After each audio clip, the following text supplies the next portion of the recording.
What's happening, Toledo? I'm Faith Atkins, and in studio with me, hailing all the way from New York, is the new artistic director and head of curriculum for the Toledo Ballet, Eric Otto. Eric, thank you so much for stopping by today. Well, thank you so much for having me. Of course, and congratulations on your new roles. Yes. That's so exciting. So let's just get straight to it. What brought you here to Toledo? I mean, obviously your new roles, but talk to me about it. Yeah, so I had been researching some artistic leadership positions in the performing arts, and I happened to see the Toledo Ballet came on my radar, and the more I was researching it, I started to realize that this would be a really good place, good fit for me, and what my vision would be moving forward, having the symphony and the ballet together under one organization, the Toledo Alliance for the Performing Arts.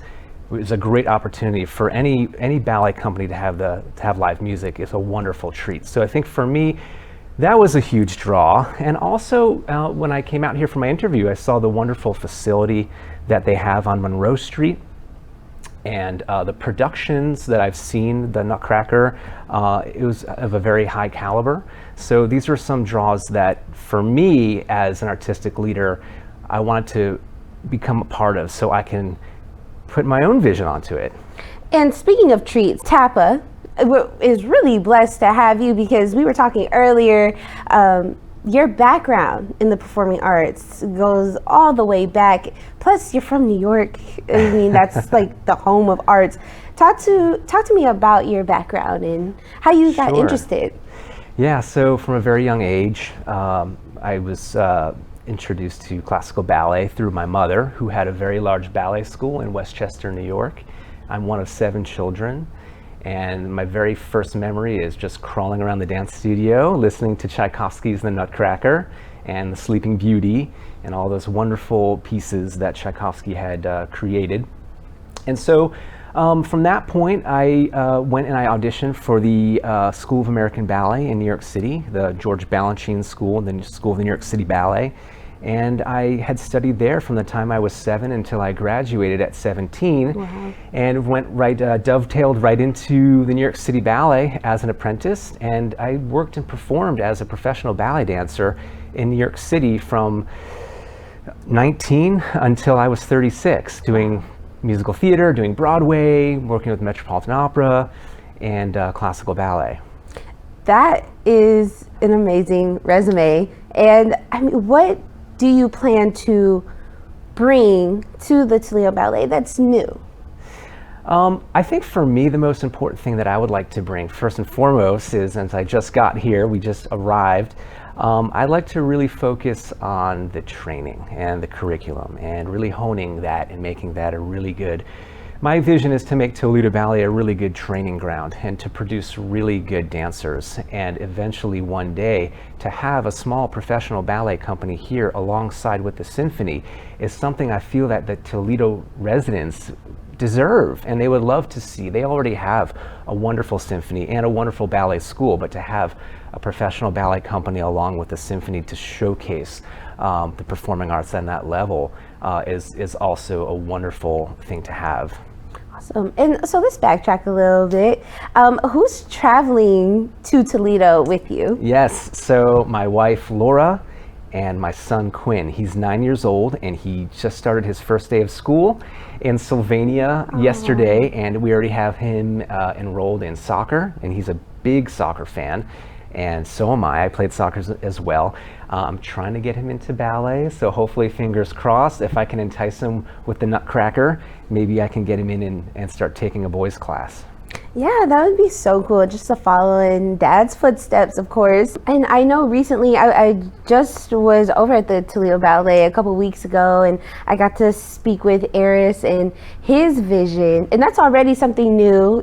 I mean, I feel like that's under you. Mm-hmm. He's having a new, somewhat twist on the Nutcracker. It's the same story, but he's making it more modern. What can people expect from that production? And talk to me about auditions and when people can, buy tickets. Yeah, absolutely. Well, you can always certainly buy tickets on ToledoBallet.com. And as far as the Nutcracker goes this year, I have spoken with Eris via Zoom periodically this summer to hear his thoughts on it. So I think for the most part, we're kind of keep a very similar Nutcracker, but putting a new twist on it. We're a very diverse organization, so we want to offer all of these opportunities for as many people as possible. And there will be some new changes to costumes, I think. It's a little few updates to costumes. And also I'll be bringing in some professional ballet dancers to perform the roles of the Sugar Plum Fairy and the Cavalier. So those are some of the things that we will be working on. I'm very excited to work with Eris. He has a great resume, similar to mine, and we have a similar background, so already talking with him, I'm excited to be working on the Nutcracker with him as the artistic director. Yeah, I bet. He's very passionate, and you're right, you guys do have similar backgrounds, just that long time putting in the work. So tell me, you're from New York, you worked in New York City, you taught. Did you teach in New York City at all? Yeah, I taught around New York City at a few schools, and I also taught at Skidmore College. I was an artist in residence in classical ballet, so I was a professor of dance, and I taught at the Rock School for Dance Education. I've taught as a guest teacher for the Joffrey Ballet in Chicago. So you've been in the center of everything of art. Yeah. How does Toledo compare? Yeah, well, you have New York, and you can't compare some of the larger markets with the smaller markets, but what I see, what really was a huge motivator for me was the passion of the performing arts here, from the top down, from people who I was talking and speaking with. I saw the passion, and I saw the direction and the vision, specifically with the TAPA organization, which for me as an artistic director, I could see the groundwork was laid, and they have done such a wonderful job already.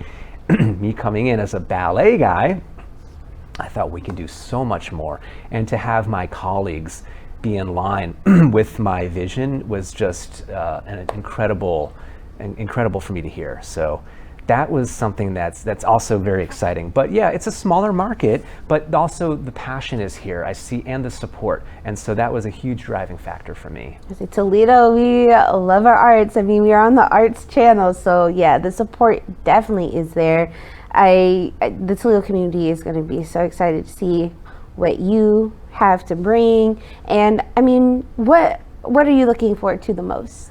Yeah, well, I think the most thing, first off, is settling in the community, getting to know everyone here, getting my family settled, and I'm just looking to really create art. That's what I am. I'm an artist, and if I can just keep presenting art and ballet at the level that I want it to be at, I hope that the community here will love and appreciate that. But that's something that I'm really jazzed about, are the resources that TAPA has to help me bring to fruition my vision of choreography and curriculum and training and productions. Well, I think the Glass City is really a great fit for you, and I'm excited to see what will come. Is there anything else that you want to touch on that we didn't get to that you think is important for the folks at home to know? No, I mean, we're excited to be here, excited to hit the ground running next week with Nutcracker auditions, and excited to become a part of the Toledo community.